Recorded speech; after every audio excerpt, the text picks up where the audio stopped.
Happy Easter to you all. I'm Rex Lita with the news.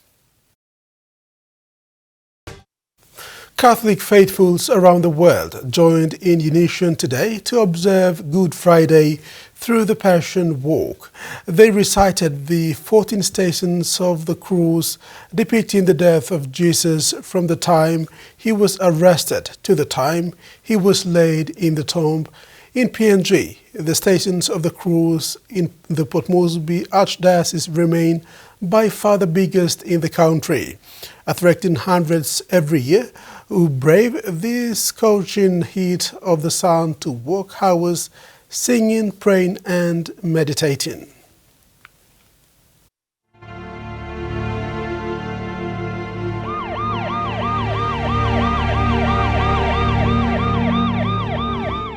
The Stations of the Cross started at the Hohola Sacred Heart Parish as early as 4 a.m., led by the youth of this parish with support from youth of other parishes in the Archdiocese.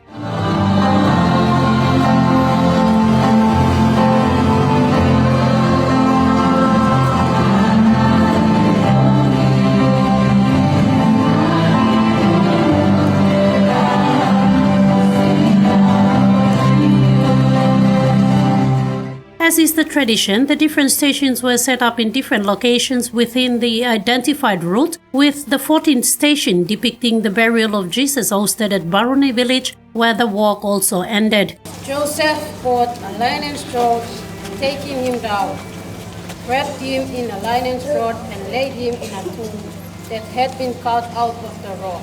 For the first time, 20 soldiers from the 4th Support Battalion were engaged to help police provide surveillance and security as the walk left the city precincts to the peripheries. Police concentrated more on traffic management as the soldiers ensured the walk to Baroni was safe for everyone. While each station was assigned to a parish in the city, the Anglicans joined the walk again this year. They were assigned Station 6. This is the 12th consecutive year the Anglican churches joined in the Good Friday walk. Have mercy on us, O Lord. Have mercy on us. May the souls of the faithful departed, throughout the mercy of God, rest in peace. Amen. The walk concluded at the St. Joseph Outstation in Baroni. Pilgrims returned to their own parishes for the Veneration of the Cross. Veneration of the Cross is the official liturgy of Good Friday, when faithful show adoration and gratitude for Christ's sacrifice by bowing to, touching or kissing the crucifix. It honors the cross as the instrument of salvation. Ruth Rongola, TVWAN News. Parishioners of St. Joseph Parish in Baroni Village were blessed to receive the Holy Cross for the first time since the outstation was established as part of Port Moresby Diocese 10 years ago. The Catholic faithful at Baroni led the prayers for the 14th station of cross. The Holy Cross reached its final destination at midday today at the St. Joseph Outstation at Baroni Village.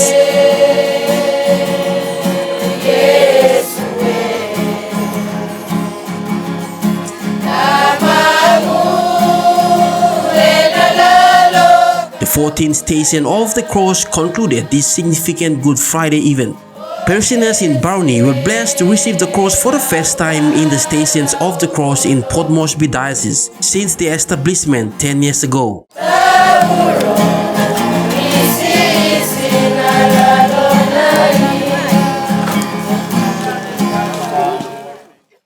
Led by the Sacred Heart youth and parishioners, the Station of the Cross started at 4 a.m. today at Hohola Sacred Heart Church. Hundreds of Christians joined the walk, a fixed event led by the Catholic Church each year during the Easter season, and in particular as a significant event on Good Friday. It involves a 14-step procession filled with prayer, singing, and reflection on Jesus' suffering and death. Life and faith.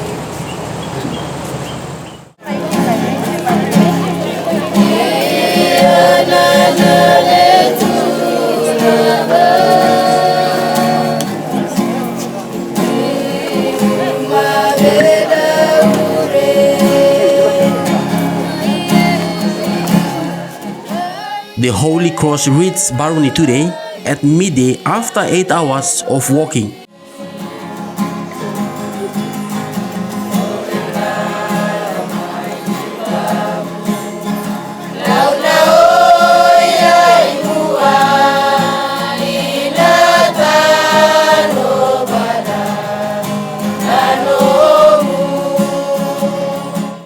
St. Joseph Presina and longtime Baruni resident Peter Haihi said it was an emotional moment for around 800 Catholics faithfuls in Baruni who for so long longed to receive the cross. Blessing come up here. Now sample all line don't go pass there. So been start with Bama master to this event can come up. Low place from plan. So last test line here. The first of its kind. Over the times around have most spirit. Then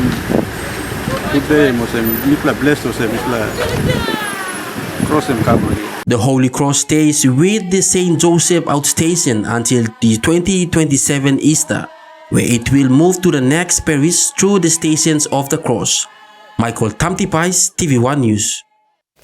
As the Holy Week unfolds with Good Friday today, a walk continued through Palm Sunday and the Passover, a major Jewish and Christian event. International news reports stating that Jerusalem repeatedly came under fire. Pope Leo XIV has expressed hope that the US-Israel war on Iran ends before Easter. In a video captured by Vatican News, Pope Leo called for dialogue, stressing that this is the time for peace.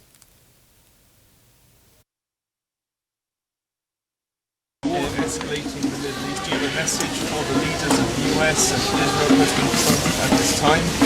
I'm told that President Trump has recently stated that he would like to end the war. Hopefully he's looking for an offering. Hopefully he's looking for a way to decrease the amount of violence, of bombing, which would be a significant contribution to removing the hatred that's being created and it's increasing constantly in the Middle East and elsewhere. So I would certainly continue to give this call to all leaders of the world to say, come back to the table to dialogue. Let's look for solutions to problems. Let's look for ways to reduce the amount of violence that we're promoting. And the peace, especially at Easter, reigning out. School fees for 60 students in Bulolo district were paid to respective schools this year. In total, 392,900 kina was paid through the Bulolo District Development Authority's Basil Scholarship Assistance Scheme. In this academic year, the Bulolo DDA Scholarship Assistance Scheme has paid school fees for students attending Bulolo Technical College, the AOG Community Health Worker Training School in Leh, and Balop Teachers College, bringing the total education assistance to 392,900 kina. You know, you brought us all this money. I think 32 plus school.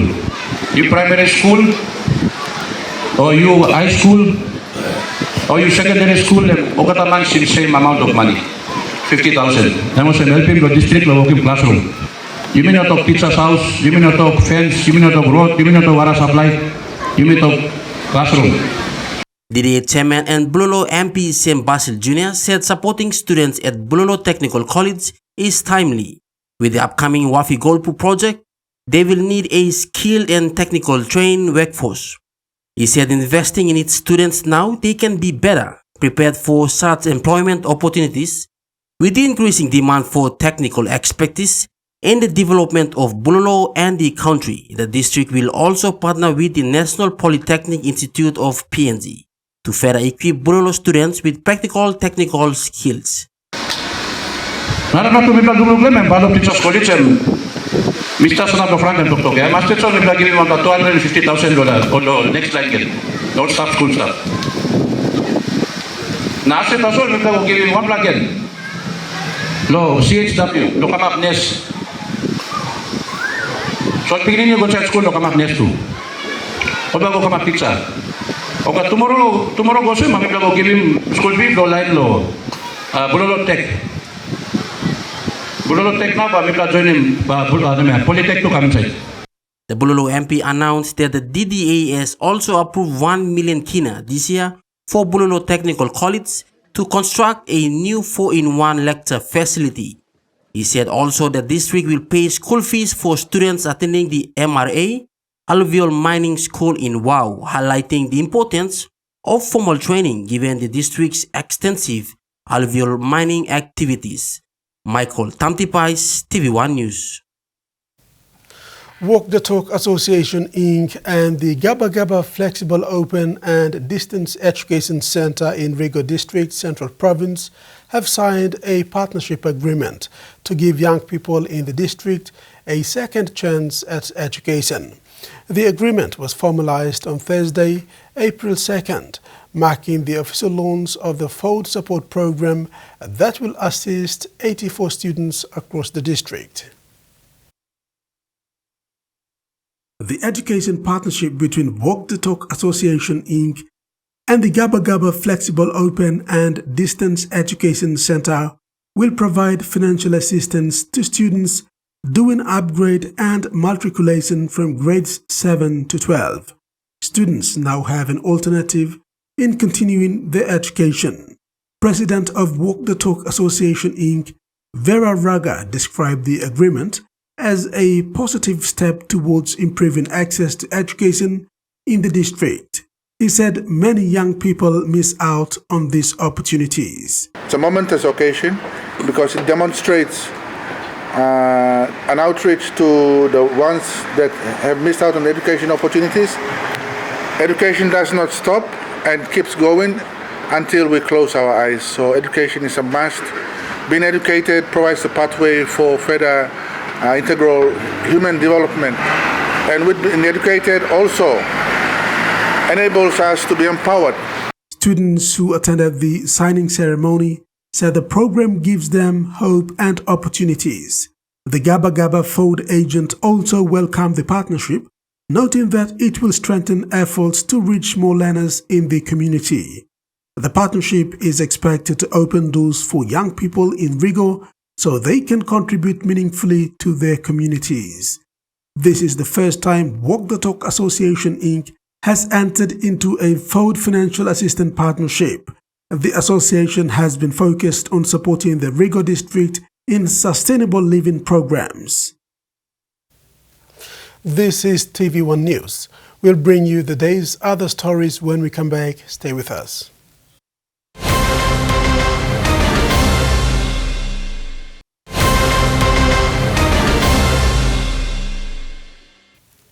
Thanks for staying with us. Papua New Guinea is strengthening its preparedness for future health emergencies through closer cooperation with Australia and key national partners. Health officials, emergency responders, and defence planners concluded a joint planning workshop in Port Moresby under the Civil Ministry Operations for Response to Health Emergencies in Papua New Guinea, or COPNG. Discussions focused on improving coordination during health crises, especially those linked to natural disasters, with participants testing real-world emergency scenarios and clarifying roles. The exercise builds on planning work from last year and will help shape two national tabletop exercises scheduled for later this year. Papua New Guinea has been represented on the World Naval Stage with patrol boat HMPNGS Francis Agui taking part in Australia's International Fleet Review in Sydney as part of the 125th anniversary of the Royal Australian Navy. The event brought together naval vessels from nearly 20 countries. HMPNGS Francis Agui sailed into Sydney Harbour as part of the International Fleet Review, alongside other regional and international naval vessels taking part in Exercise Kakadu.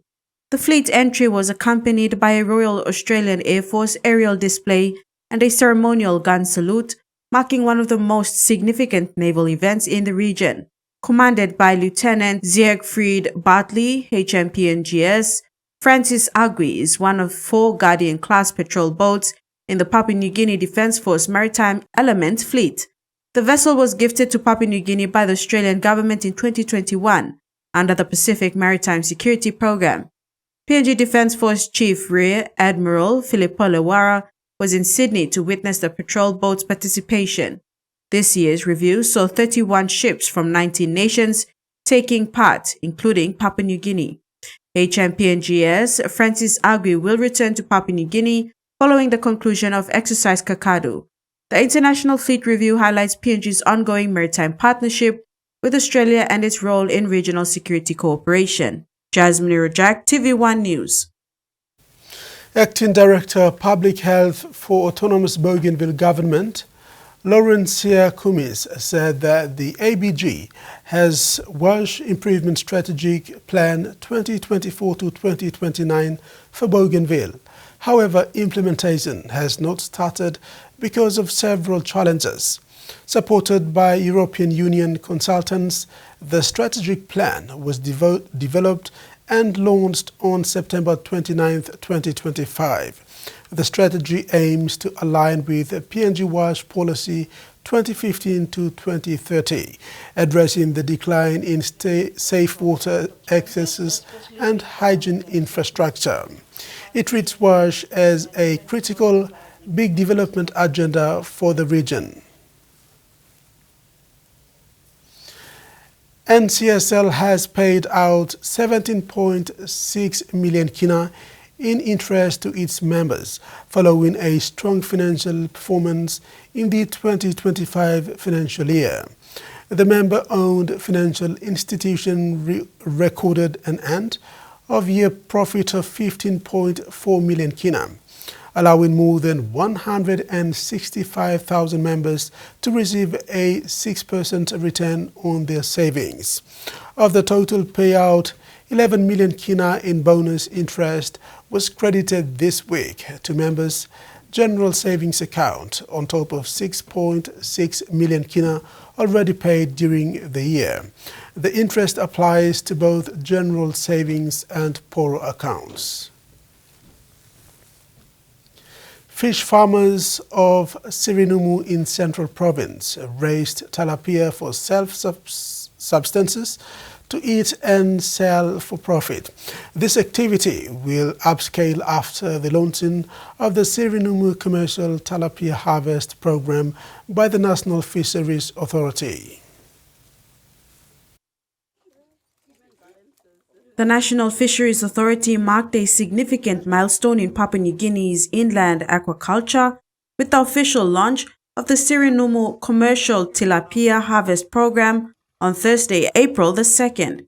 The initiative highlights the successful transition of smallholder fish farmers into semi-commercial and commercial production, demonstrating the growing potential of inland fisheries to contribute to food security, income generation, and rural economic development.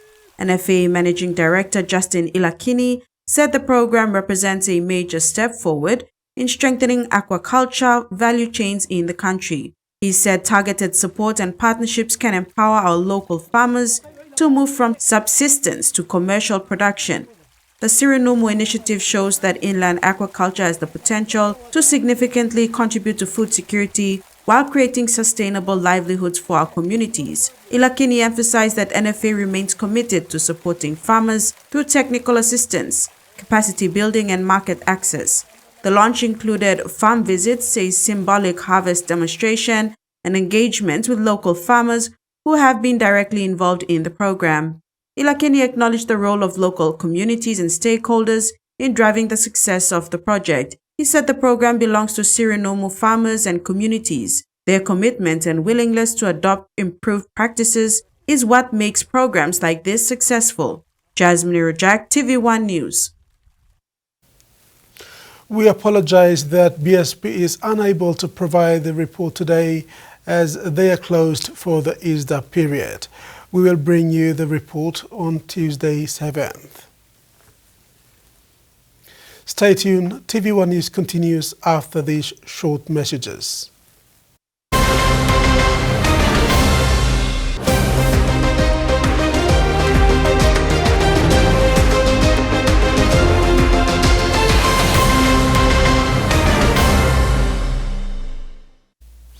In sports, the Bintanga Group Lahanis have farewelled their long-time captain Charlie Booker and named Palangat Kanini as the new team's keeper ahead of the 2026 Digicel ExxonMobil Cup season.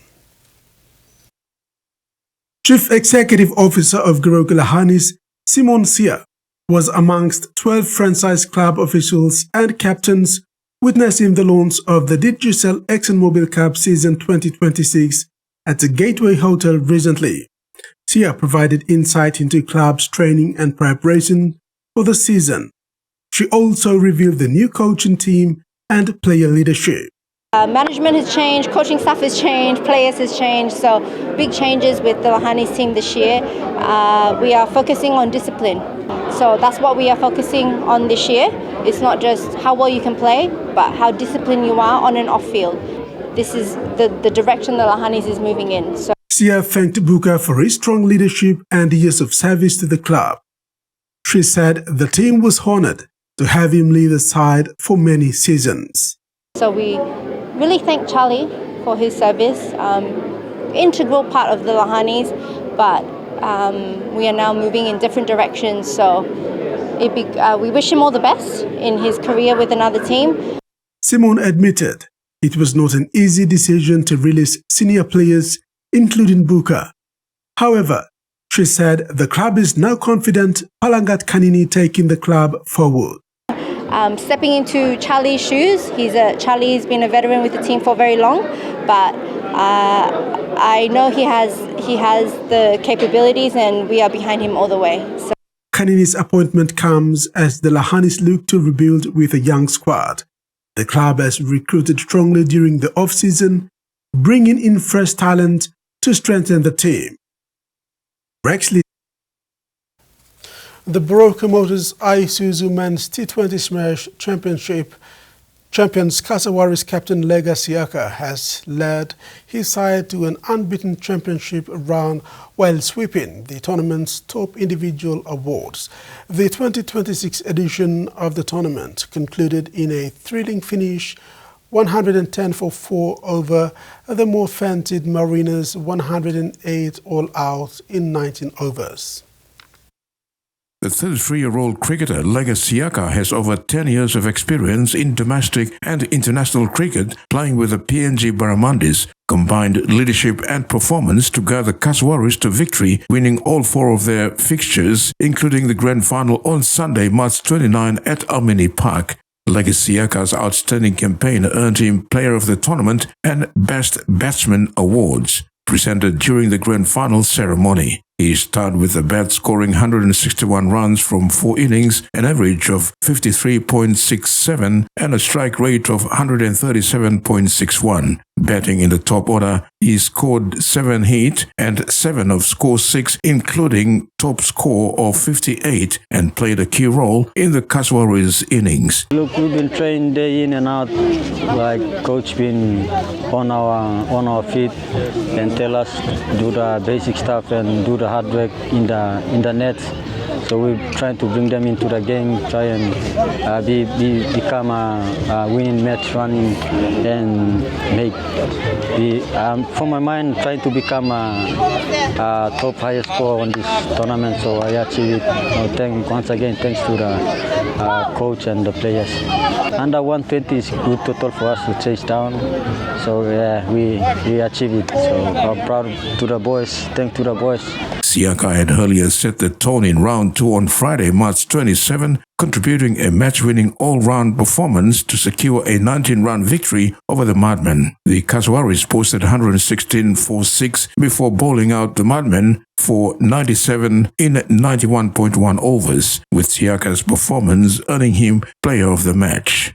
Siaka emphasized that the team's success was built on shared commitment. He also commended his Kaswari teammates, crediting their support and teamwork as key to their undefeated run and ultimate title victory. Last year, World Cup, we didn't do really well. We didn't play hard enough. We were trying to cover those things, trying to train hard, play hard, and trying to make it better this year.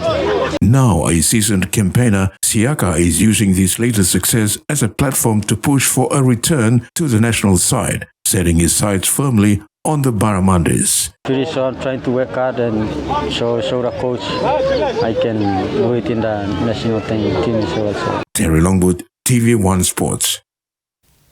The 9th edition of the annual Sports Talk Sevens tournament kicked off today at the Santos National Football Stadium. Some great Rugby Sevens actions were on display as the race for the Rugby Sevens title intensifies. Competition heavyweights, including defending champions Devo Babas from Fiji and two-time champions of this event, Arab Black Orchids, made a statement introduction on the first day of the tournament. This tournament is sponsored by New Power Limited, Kumul Mineral Holdings Limited and Coral Sea Hotels. Winners in all divisions and categories will share the cash prize of 104,000 kina. Kieran Foran made a dream start to his coaching career, leading the Manly Warringah Sea Eagles to a dominant 50-18 win over the Dolphins in his first game in charge last night. Foran took over the coaching role from Anthony Seibold after he was sacked from the role last week. The first is underway in round number 5. The highly anticipated match, played on Thursday night in round 5 of the 2026 NRL season, marked a remarkable turnaround for Eagles after a difficult start to the year. Kieran Foran took over an interim coach just days after the sacking of Anthony Seibold, with the club sitting winless after 3 rounds. Despite limited preparation time, Foran's impact was immediate. Manly played with energy and confidence, running in 8 tries in a one-sided performance. Star fullback Tom Trbojevic was outstanding, producing a vintage display, while forward Homole Olokuatu dominated with strong running and playmaking. Set it up for Tom Trbojevic. Well, welcome back, Homole. The 52 points haul placed Foran amongst a rare group of coaches to score 50 or more points in their debut match, underlining the scale of the achievement. However, the win did not come without challenges. The Dolphins managed a late fight back, exposing areas Foran admitted still needs improvement, particularly in defense and consistency. Speaking after the game, Foran expressed relief and pride in his team's response following what was described as a turbulent week. He lost it. Manly are presented with a 3rd try. The former Manly Premiership winner had only recently transitioned into coaching, making the result even more significant. The victory has injected new life into Manly's season and sparked belief that Foran could guide the club back into contention. While it is only one game, his first outing as coach has already made a strong statement. That's it for sports. Now the weather forecast.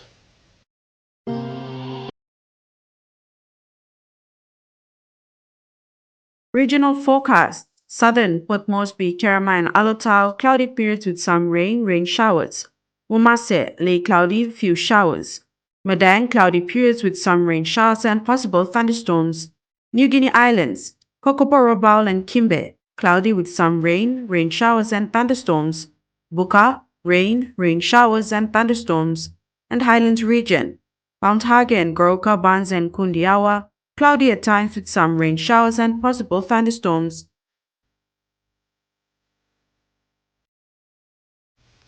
And that wraps up the news tonight. Pleasant viewing. Good night.